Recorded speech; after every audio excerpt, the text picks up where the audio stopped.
Komisi Uni Eropa pada 6 Desember 2022 lalu menyetujui Undang-Undang Produk Bebas Deforestasi. Deforestasi merupakan istilah terkenal jika membahas tentang hutan. Secara sederhana, deforestasi didefinisikan sebagai perubahan tutupan suatu wilayah dari berhutan menjadi tidak berhutan.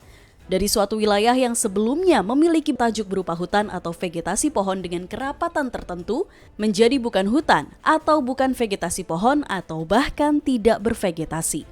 Definisi tersebut diperkuat dengan Peraturan Menteri Kehutanan Republik Indonesia Nomor 30 Tahun 2009 tentang tata cara pengurangan emisi dari deforestasi dan degradasi hutan yang menyatakan secara tegas bahwa deforestasi adalah perubahan secara permanen areal hutan menjadi tidak berhutan yang disebabkan oleh kegiatan manusia.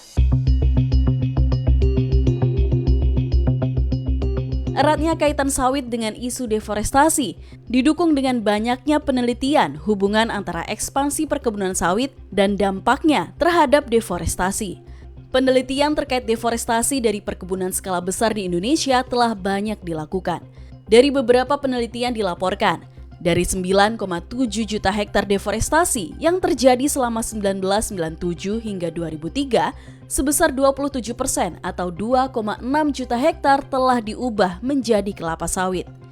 Tetapi besaran persentase ini diduga cenderung lebih rendah karena terdapat tutupan lahan lainnya yang telah dikonversi menjadi kelapa sawit, seperti lahan terdegradasi dan perkebunan.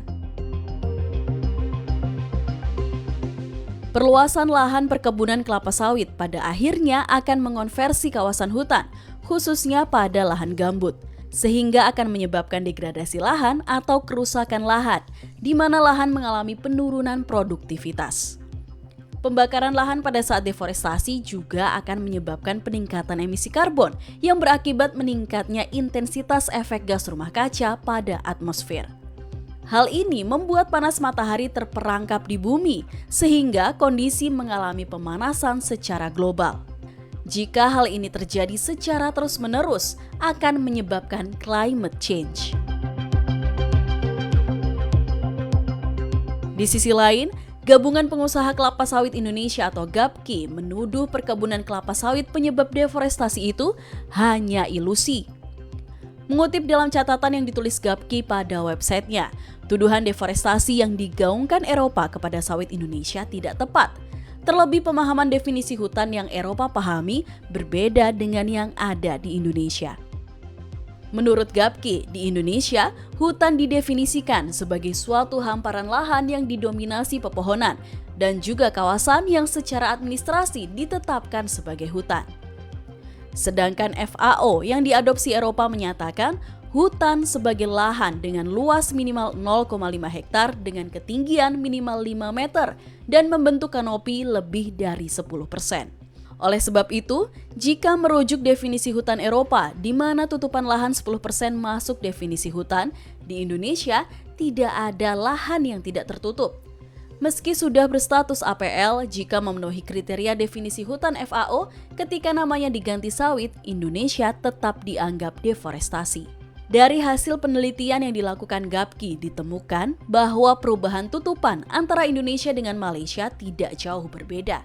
Malaysia telah memiliki kebun karet yang luas, kemudian mengonversikannya ke sawit. Tidak jauh berbeda dengan Indonesia yang juga melakukan konversi lahan yang sama. Selanjutnya, pada studi lain yang dilakukan Eric Mayer dalam sebuah jurnal yang berjudul Oil Palm and Biodiversity juga menemukan fakta serupa. Hilangnya hutan hujan tropis bukan sepenuhnya akibat pengembangan industri kelapa sawit.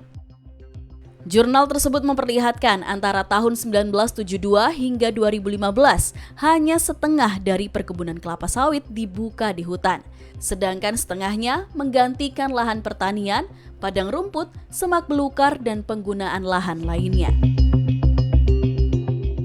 Uni Eropa tidak melihat bahwa Indonesia telah melakukan moratorium perluasan lahan sawit yang mendorong efisiensi lahan sawit yang ada untuk meningkatkan produktivitas.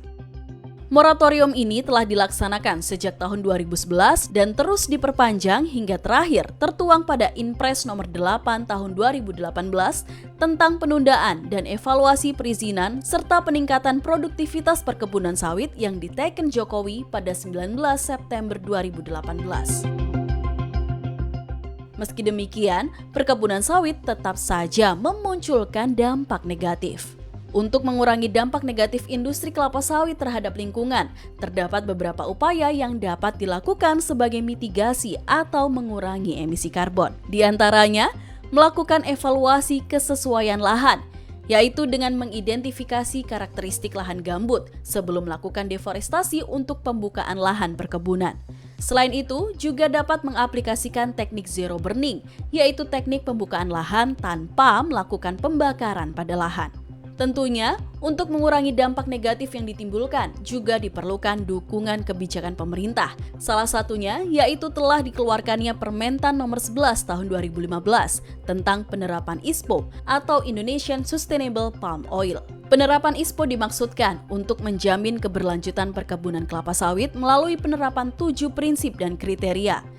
Pengelolaan lahan gambut dalam ISPO didukung dengan Peraturan Permentan nomor 14 tahun 2019 dan Inpres nomor 10 tahun 2011. Tim redaksi CNBC Indonesia.